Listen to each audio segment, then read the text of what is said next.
Not all a dream. The bright sun was extinguished, and the stars did wander darkling in the eternal space. Rayless and pathless, and the icy earth swung blind and blackening in the moonless air. Morn came, went, and came, brought no day. Men forgot their passions and their dread of this, their desolation. And all hearts were chilled into a selfish prayer for light. And they did live by watchfires and the thrones, the palaces of crowned kings, the huts, the habitations of all things which dwelt, were burnt for beacons. Cities were consumed. Men gathered round the blazing homes to look once more into each other's face. Happy were those who dwelt in the eye of the volcanoes and their mountain torch. A fearful hope was all the world contained. Forests were set on fire, hour by hour.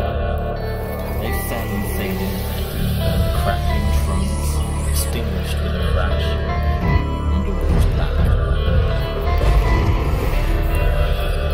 Brows of men, by the despairing light, wore an unearthly aspect, as by fates, flashes fell upon them.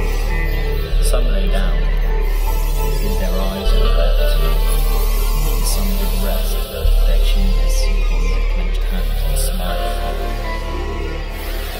And others hurried to and fro, and fed their funeral piles with fuel, and looked up, with mad disquietude on the dull sky, the pall of a past world, and then again, with curses cast them down upon the dust, and gnashed their teeth and howled. The wild birds shrieked, and terrified flutter on the ground, and flap their useless wings.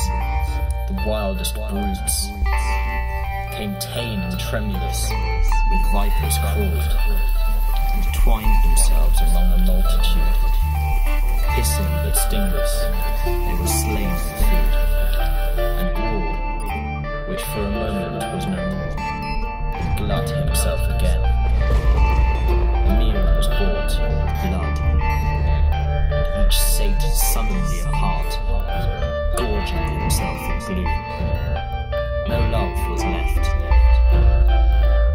All earth was but one thought, and that was death. Immediate and glorious, and the pang of famine fed upon all entrails. Men died, and their bones were tuneless as their flesh. The meagre by the meagre were devoured.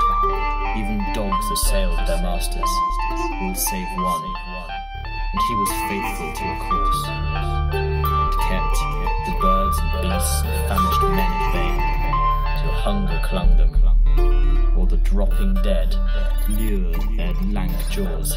Himself sought out no food, but with a piteous and perpetual moan, and a quick desolate cry, licking the hand which answered not with a caress, he died. The crowd was famished by degrees, but two of an enormous city did survive, and they were enemies. They met beside the dying embers of an altar place, where had been heaped a mass of holy things. For an unholy usage, they raked up, and and shivering scraped with their cold skeleton hands the feeble ashes, and their feeble breath blew for a little life, and made a flame which was a mockery. Then they lifted up their eyes as it grew lighter, and beheld each other's aspects, saw and shrieked, and died. Even of their mutual hideousness they died, unknowing who he was upon whose brow famine had written fiend. The world was void, the populous and the powerful was a lump, seasonless, herbless, treeless, manless, lifeless, a lump of death, a chaos of hard clay. The rivers, lakes, and ocean all stood still, and nothing stirred within their silent depths. Ships sailorless lay rotting on the sea, and their masts fell down piecemeal as they dropped. They slept on the abyss without a surge. The waves were dead, the tides were in their grave. The moon, their mistress, had expired before. The winds were withered in the stagnant air, and the clouds perished.